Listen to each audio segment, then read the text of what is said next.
Bom dia, tudo bem? A mensagem que Deus colocou para mim hoje, ela diz assim: seu começo pode ser modesto, porém não se compara a tudo que Deus tem preparado. Senhor, tende misericórdia de nós. Perdoa, Pai, todos os nossos pecados. Livra-nos de todo mal. Nos afasta de tudo aquilo que não vem de Ti. Nós agradecemos, Senhor, por mais esse dia, pelo alimento, pelas vestes, pelo banho. Aceita, Senhor, essa nossa oração, esse nosso louvor, pois nós Te amamos, bendizemos, adoramos. Somente Tu é o nosso Deus e em Ti confiamos. Hoje, a minha voz ela vai estar um pouco diferente. E eu estava pensando sobre isso. Vocês estão acostumados a ouvir eu dizendo exatamente as mesmas palavras todos os dias. Mas nota que com um tom diferente não parece que é outra pessoa? Porém, o que importa é o som da voz ou o conteúdo da mensagem. E assim, Deus se faz presente sobre a voz de todas as pessoas, usando de você, usando de mim. Então, no fim, a mensagem ela não é minha, não é a minha voz, mas é a mensagem de Deus. Porque independente da voz, não se altera o conteúdo. E eu tenho certeza que dentro de você existe uma ansiedade para que as coisas melhorem, para que a dificuldade passe, para que tudo comece a dar certo. Às vezes você olha a vida de outras pessoas e parece que a deles já começou a acontecer isso, e você olha a sua. Muitas vezes de uma família bem humilde, uma casa que muitas vezes está precisando de muitos reparos. Você nem sempre tem exatamente o que você gostaria para comer, mas nunca te falta nada. E a gente vai assim, sabe, sobrevivendo dia após dia. Mas se eu viver uma vida simplesmente observando o que eu tenho ou deixo de ter, talvez eu não consiga encontrar uma felicidade nas coisas que eu vivo. Então, apesar dessa modéstia da sua vida, eu tenho uma boa notícia para você. E essa notícia ela não se baseia em apenas uma expectativa ou algo que eu quero para você. Porque enquanto Deus está em nós, nós queremos o bem para todas as pessoas. Mas quando Deus faz uma promessa, é como se fosse uma dívida. Só que Deus, ele diz assim: olha, eu te garanto que se você fizer desse jeito, vai dar certo. E qual é essa promessa? Que Ele tem algo melhor pra gente no futuro. Só que para que nós possamos chegar nesse futuro, nós vamos ter que olhar o nosso presente, olhar o nosso passado e identificar por que eles não deram certo, qual foi a razão disso. E eu te digo, sem conhecer a sua história, ele não deu certo por quê? Porque Deus não estava presente, porque nós não fazíamos da forma que Deus ensinava. Muitas vezes não era para estar faltando nada hoje, porque por diversas vezes nós gastamos sem nem pensar no amanhã, naquela arrogância que sempre nunca vai faltar, sempre vai sobrar. E aí a gente olha dentro do nosso quarto, muitas vezes dentro das nossas coisas, tem roupas que nós nunca usamos, coisas que nós compramos e tá lá. Aparentemente parecia bom, porque estava em oferta. E aí a oferta acabou não servindo de nada. Eu fiz um bom negócio, mas não tem serventia. Então, nem sempre aquilo que a gente compra, mesmo que seja num bom preço, ele serve para alguma coisa. A melhor coisa que nós podemos comprar é aquilo que nós temos necessidade. Dentro das nossas necessidades existe a vontade de utilizar aquilo que é necessário. Se a gente ir lá em Jó 8, versículos 5 e 6, Deus ele vai dar meio que um passo a passo de algumas coisas que nós devemos fazer para que essa promessa que Deus disse possa se cumprir na nossa vida. Lá diz assim: mas se você procurar Deus e implorar junto ao Todo-Poderoso, se você for íntegro e puro, Ele se levantará agora mesmo em seu favor e o restabelecerá no lugar por justiça que cabe a você. Então, a partir do momento que nós nos colocarmos diante de Deus, e o que é implorar? Não é justamente reconhecer que sem Deus não tem nada? Se uma pessoa colocasse uma arma na sua cabeça e te ameaçasse, você de joelhos, você ia implorar pela sua vida, Entendeu o sentido desse implorar? É você dizer para Deus que a sua vida sim tem valor. E eu garanto que se aquela pessoa tivesse com a arma, você ia começar a justificar. Não, porque eu tenho família, não, porque eu não fiz isso, não. Tudo aquilo que você tem vontade de viver, porém não viveu. Por quê? Porque não deu o devido valor. Ficou tão encantado e iludido com outras coisas que quando estava para acabar você conseguiu avaliar o que era importante. E esse é o estado que nós temos que chegar em Deus e dizer, olha, Senhor, eu reconheço que os meus caminhos não foram bons, que as minhas atitudes não foram corretas, que eu podia ter feito melhor, que muitas vezes e na maior parte eu vivi por mim mesmo, que eu gastei tudo, que eu joguei a oportunidade que eu tinha fora. E a partir desse instante, Deus reconhecendo a verdade em nós, a sinceridade das coisas que nós dizemos e o arrependimento, o Espírito Santo vai começar a fazer um milagre dentro do nosso coração. Deus diz sobre ser íntegro. E o que é integridade? É quando nada é alterado. E a integridade, ela garante que exatamente aquilo que deveria se acontecer, aconteceu. Vamos imaginar que alguém mandou um pacote no correio para você. Outra pessoa no meio do caminho abriu e pegou o que tinha de bom dele, fechou e mandou entregar para você. Apesar de você ter recebido aquilo, não estava íntegro. Então não era o que você deveria ter recebido. E hoje a gente vive, muitas vezes, recebendo mensagens que elas não estão mais íntegras. Não é aquilo que Deus quis. Ele retirou a parte que interessava a Ele e te entregou o resto. Porque muitas vezes quando a gente olha a Bíblia, simplesmente pelos mandamentos, como se Deus não desse nada, como se Deus não fosse nada, apenas alguém que cerceia a liberdade das pessoas e mais nada, ele só faz isso. Olha, não faça isso, não faça isso, não faça isso, é pecado, é pecado, é pecado, e a gente simplesmente acha que está perdendo tudo. Mas não é assim que funciona. Na verdade, aquilo que Deus diz para que nós não façamos é justamente as coisas que vão nos escravizar, as coisas que vão prejudicar a nossa vida, as coisas que nós nos arrependemos. Se você notar, quando você se arrepende de algo e pede perdão, pode ter certeza que é pelos teus pecados. Ninguém pede perdão por amar. Ninguém pede perdão por fazer aquilo que é correto, aquilo que é íntegro, aquilo que é direito. Então a integridade é quando eu não adultero a verdade baseado nos meus sentimentos ou naquilo que me favorece.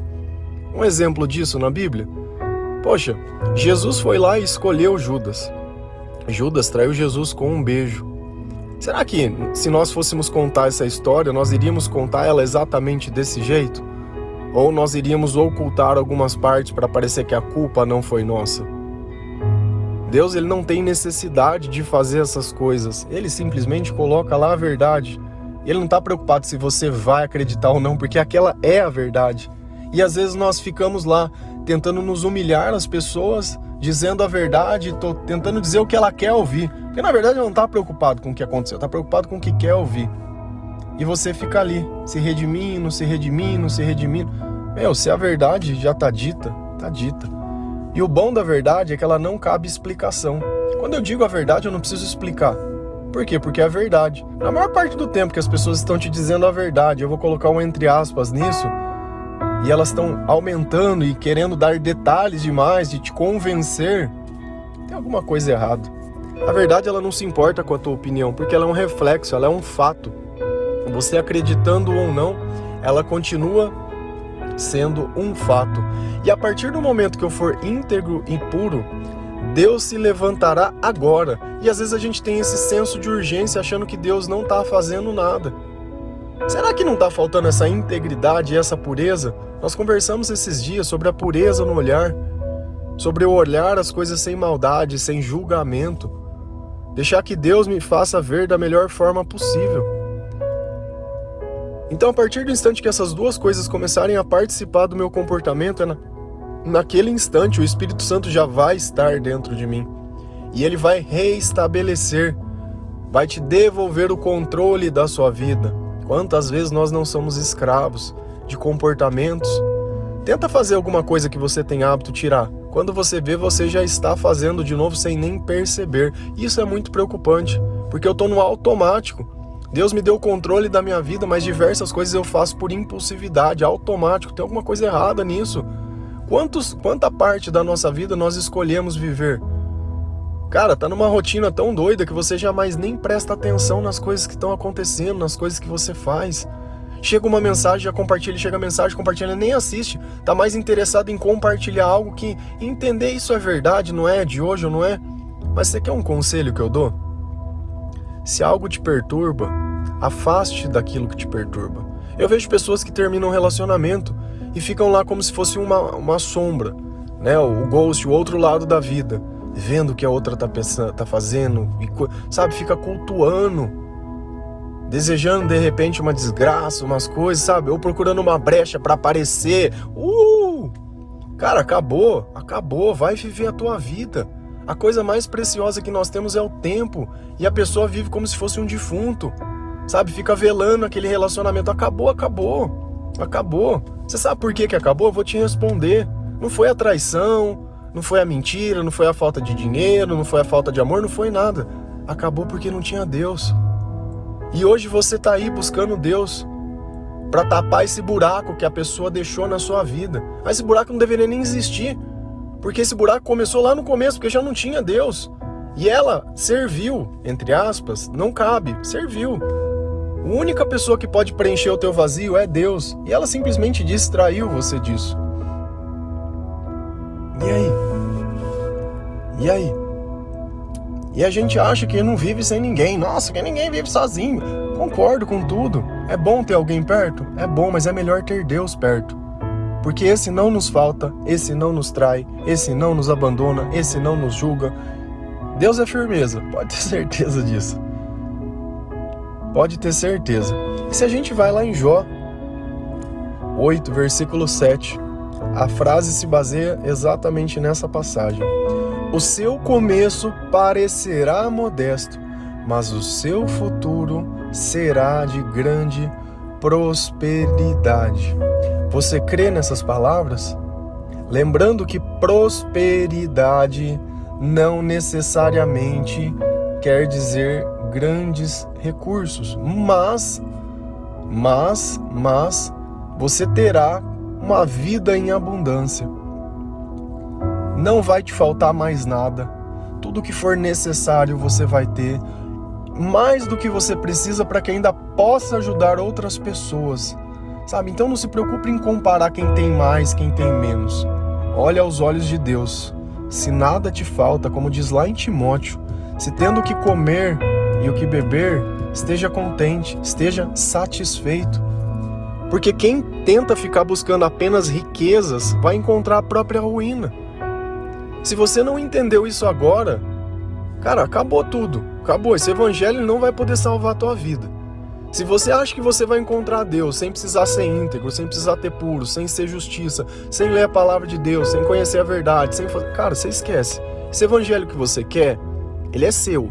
Não é o evangelho de Cristo. O evangelho de Cristo, ele é vivido por Cristo. Você vê que diferença? Deus, ele simplesmente não colocou as palavras que estão escritas são de pessoas que viveram. A Bíblia não é um livro de ficção que eu vou lá e escrevo o que eu penso. A Bíblia, ela conta o que aconteceu e o que acontecerá. Lá no Apocalipse tá cheio de coisas que estão para acontecer. A segunda vinda do nosso Senhor. Quando será? Eu não sei. Ele disse que teria guerras, que teria as pestes, que nação estaria contra nação. Então, vai acontecer um monte de coisa ruim? Vai. E nós manteremos a oração, a fé, a confiança. Então, desliga um pouco essas notícias. Você está esperando uma resposta. E a resposta ela vai vir de Deus, não é sua. O que você pode fazer é cuidar de você. Cuidar das tuas palavras, amar, perdoar, ir além. Você está entendendo? Tira tudo aquilo que te impede de ser aquilo que Deus quer. Porque enquanto você achar que a tua mágoa e o teu rancor é maior que a misericórdia de Deus, Deus não vai poder agir por você, não vai poder atuar por você. Assim como no exemplo do começo do áudio. A minha voz ela tá com outro som, mas eu sou o mesmo. De repente a sua voz vai manter o mesmo som, mas a mensagem é a de Cristo. E essa mensagem, ela edifica. E não é porque eu peço perdão para alguém e aquela pessoa não me perdoa que eu não pedi perdão. Por quê? Como ela poderia perdoar se Deus não está nela? Então não adianta a gente querer ter características divinas em quem não está com Deus. Mas a atitude de Deus tem que partir de nós. Não é porque existem incrédulos que Deus não existe. Mas existe um direito à liberdade de escolha. Você pode escolher o que você quiser dentro dessa vida. Qualquer coisa. Só que no final, você vai ter aquilo que você escolheu.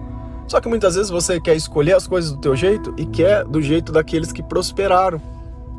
Se eles prosperaram, é porque fizeram da forma que Deus ensina.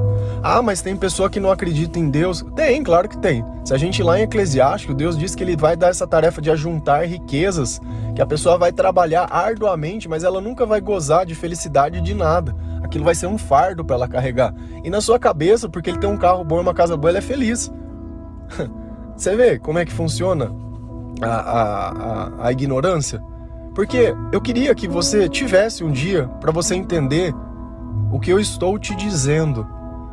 Eu não falo isso porque eu acho, eu falo porque eu sei, eu falo porque eu já vivi. Se a gente olha na Bíblia, ela diz assim: o que sabe aquele que nunca experimentou? Se eu nunca experimentei, não tem como eu saber. É a mesma coisa que a gente faz quando é criança, ou mesmo quando adulto, alguém oferece alguma coisa. Ah, você quer comer isso? Ah, não gosto. Você já comeu? Não. A gente é tão incoerente que nem experimentou. Mas como você está? Não gosto. Se permita experimentar a vida sem julgar, porque tem coisas que antigamente eu não gostava e hoje eu gosto. Se permita viver o melhor que a vida tem a oferecer. Se permita viver as oportunidades que você tem. Para de querer que o seu gosto esteja em tudo. Às vezes a vontade de Deus ela é diferente da nossa, o tempo de Deus ele é diferente do nosso. Deus está te dando coisas e você simplesmente está achando que não é para você e são para você, que de repente você não vai usar hoje. Mas são suas, guarda. Amanhã isso pode fazer sentido, guarda, se prepara hoje. Você acha que quando vai existir uma batalha, o soldado ele se prepara na batalha ou se prepara antes? E você está aí esperando a guerra vir, mas nem se preparou. Cara, o que você acha que vai acontecer com você a hora que a guerra vier? A hora que a dificuldade aparecer? A hora que a tribulação tiver? Cara, você vai cair mesmo. Esteja pronto, ore continuamente. Eu sempre falo a mesma coisa. Vamos ler a palavra todo dia. Vamos afiar. Vamos estar afiada. Deus diz na palavra que ela é afiada como dois gumes, que ela penetra o íntimo nosso, lá no meio. E aí sim, você vai olhar aquilo que você era sem Deus e olhar o que você se tornou com Deus incomparável. A tua origem, a tua história, o teu chamado, a tua obediência, mas não se perca no caminho. Porque é fácil a gente deixar a nossa vaidade querendo se comparar ao outro. Não caia nesse equívoco de se comparar a nada. Perante a Deus somos todos iguais e amém. Existem pessoas que têm chamados maiores e pessoas que têm chamados menores. Mas o maior não funciona sem o menor e nem o menor sem o maior. Está tudo interligado. É a mesma coisa de você pegar o seu corpo. E Deus usa esse exemplo dentro da Bíblia. Ele faz uma pergunta, ele fala assim: qual é o órgão mais importante que existe dentro do seu corpo? Qualquer um deles que você tirar, não vai funcionar. E não adianta a gente achar que simplesmente o coração é mais importante, porque se ele parar o corpo morre. Vai lá no seu ânus, tranca ele e não deixa sair mais nada. Vê quanto tempo o seu coração aguenta ficar batendo. Então, por mais insignificante que às vezes pareça que é uma tarefa, ela é essencial, pois é o todo que mantém a perfeição. E nós estamos nos aperfeiçoando no amor. Amém? Que Deus abençoe cada um de vocês. Valorize a vida que você tem hoje. Ainda que fores um escravo e vieres a te tornar livre, antes trata de aproveitar o teu chamado, aproveita a oportunidade aonde você estiver. Leve o amor de Deus aonde você estiver. Viva intensamente aquilo que Deus coloca dentro do seu coração. Para de ficar buscando pessoas. Para de ficar achando que idolatrando gente. Idolatra a Deus se você quiser. Pessoas não. Pessoas perecem. Pessoas têm interesses. Quando acabar o interesse em você, você vai ser descartado. Ela vai pegar o que ela quis e vai descartar, e você vai ficar aí achando que não tem valor, e você é precioso demais para isso. Jesus te ama. Jesus te ama. A sua vida não se define pela escolha de outras pessoas, é o seu sim para Deus que faz a sua vida começar. Então a prosperidade que você sonha, dessa vida em abundância, ela existe. Depende apenas de você e de mais ninguém. Amém? Que Deus abençoe cada um de vocês. Feliz a nação cujo Deus é o Senhor.